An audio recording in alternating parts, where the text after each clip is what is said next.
In 1975, the United States Supreme Court ruled in the case of Donaldson versus O'Connor, and it was a landmark victory for patient rights in the country.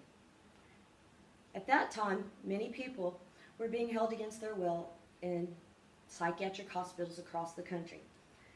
It was possible for a family member to have somebody committed for no valid reason at all. So this case really changed things, and many people were released from the hospital. The problem was that the funding that was supposed to come through to set up outpatient clinics for these people being released from the psychiatric hospitals didn't come through. And so the people were left with no mental health care services at all to help them function in life.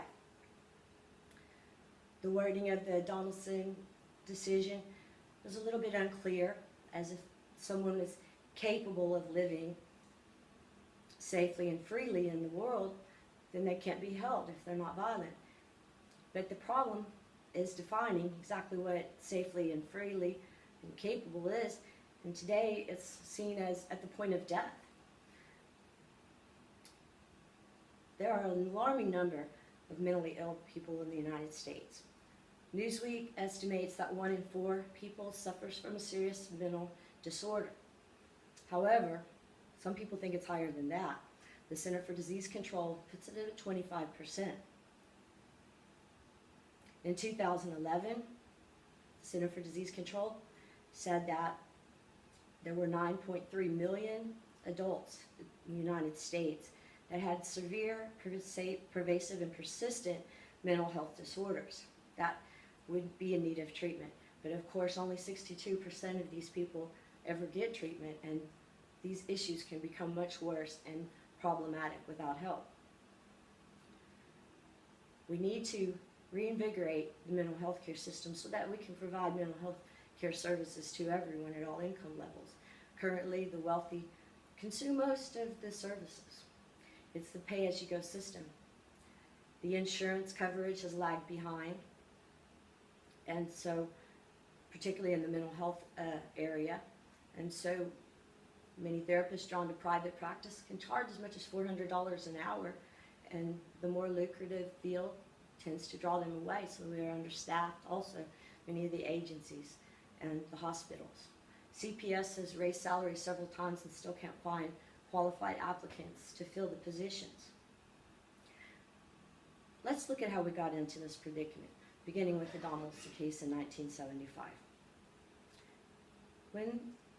At that time, there were 700,000 people being held in psychiatric hospitals in this country. Today, there are less than 100,000. If we consider the population growth, that means there are a lot of people that could benefit from institutionalization that are walking around or actually have ended up in the criminal justice system. Today, it is believed that the criminal justice system is one of the predominant mental health care providers in our country.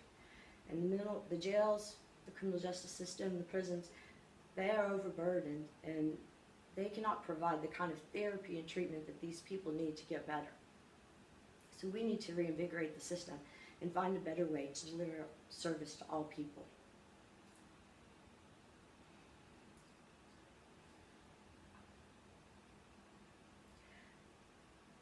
The government funding is one thing that we need to look at.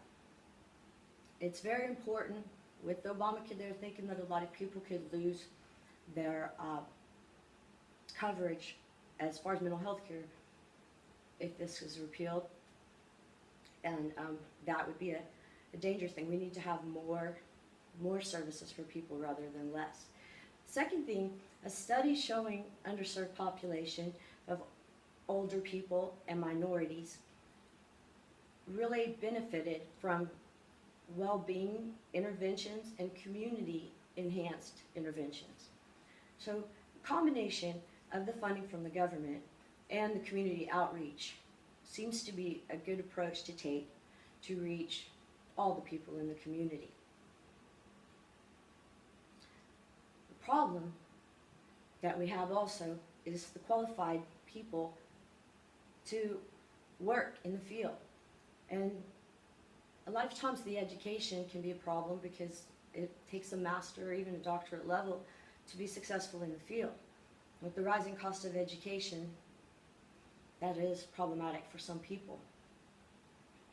There are things we can do and options that are being explored as far as allowing psychologists to prescribe psychotropic medications, possible credit learning, life learning experience credit.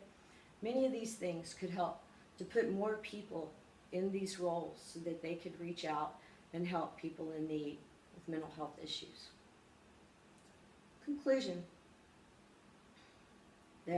This is too serious of a problem to ignore.